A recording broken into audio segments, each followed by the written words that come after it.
Quite tired, studying for a final on Wednesday. Ah, man. Good luck. I have no doubt you'll smash it, but good luck nevertheless. But you know what? Like, I've been looking into Derren Brown a lot, right? Because, well, I've always loved Derren Brown. I've always thought he was just fascinating. I love the stuff he does. And one of his audiobooks has been... Is this water? Yo! That's cool. One of his audiobooks has been really helpful for my memory. Of all things.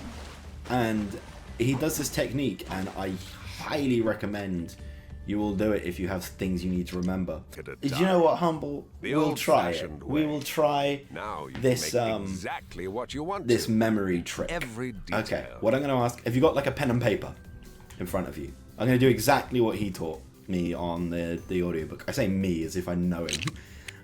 Exactly what he teaches in his audiobook. Pencil and paper acquired. Fantastic. Now, I'm going to say 12 completely random, unrelated words. And when I say them, just write them down so that you have them ready for you. Okay? And the fact that I remember these 12 words is honestly a sign that this does work. So, from the start to the end, we go... The first word is telephone, sausage, monkey, button, book, cabbage, glass, mouse, stomach, cardboard, ferry, Christmas.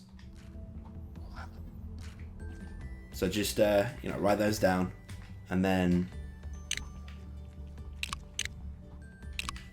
this is neat. Whatever, this game's neat. Just build this wall, man. And then when you're done with that, got it? Perfect. Now, just look at the words for about maybe 20 seconds. Try and remember them, and then I'm going to ask you to, when you're done, put the paper away so you can't see them. Okay, well, never mind, because they're all there. But yeah, those are the words. Yeah. And the aim of the game is to remember as many as you can without looking. And normally this sounds really tough. But with this technique, you will be able to... I'm not looking at the chat. Using this technique, you'll be able to not only memorize that list, but you'll be able to recite it backwards. Great. And it's more and more excellent. different kinds And of I bricks was as you elated explore new when I started doing Lego it, and I was worlds. like, oh my god, I can do it. 2. Okay. The way this works is... some people say it's a cool idea to make like a story or a song with all the words, and for me that doesn't work, because then you're remembering a song or a story, and that's more stuff to remember. And the best way to remember things is to associate an emotion with them, so that you don't just remember these things, you feel these things. You associate something with it that makes you go, huh, nice. And you need to link each individual item on the list. So the first 2 words were telephone and sausage, right? You got to feel the sausage in your stomach. You dirty boy, L-Bags, you dirty boy. So with that, what you do is you think of, in your mind, an image which combines telephones and sausages.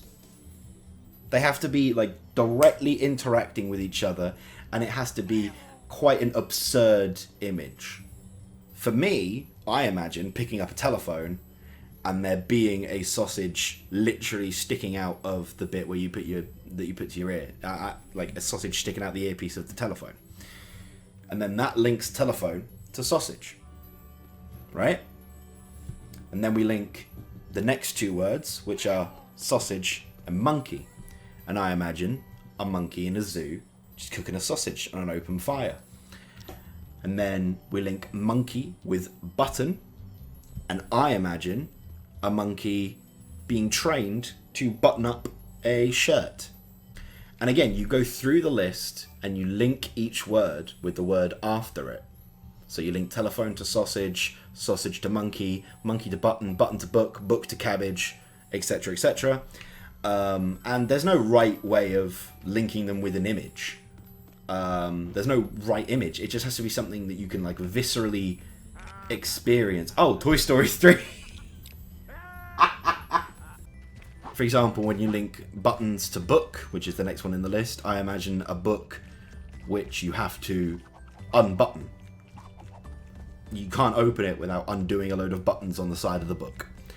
And then book to cabbage, you open a book and instead of pages, it is full of disgusting, rotting cabbage.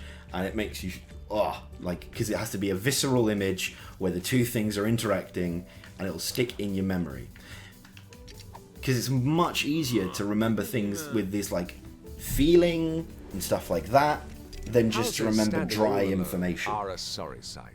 So There should be at least one. yeah, rule. I hope that works, and I encourage you to go through that list and try and assign a mental image with all of these different things. And once you've done that and you feel confident, see how many you You can get. adjust the finer I don't know how to details of zoom your out. model Oh, here. triggers. Add bricks. And yeah, again, the fact that I was able to remember all of these things, not being a very smart person, means I believe in you, and I reckon you'll be fine. And you can do this with your with facts as well. So you can imagine. Trying to think of a fact that I know. I don't, because again, not a smart guy.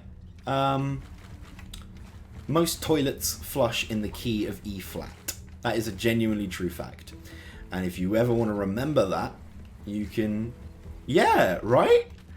And if you want to remember that, I imagine going to the toilet and there being a flat E on the toilet floor. It's like a... Yeah, it's instead of a like bath mat, it's just an E. Genuinely, that is a true fact. So, if you do that Another with challenge your overcome and a just with reward. facts and not just a dry random list of words, it's a lot easier to remember because it's something that you viscerally experience and it's not just dry facts. Hey, that's pretty neat. So I hope that helps. 10, go, Because I believe in you, and bricks. I reckon you'll be fine. This will power And up the if you rocket do and give it struggle to enough remember energy to things, reach an unlimited I number of new see if that worlds. technique helps.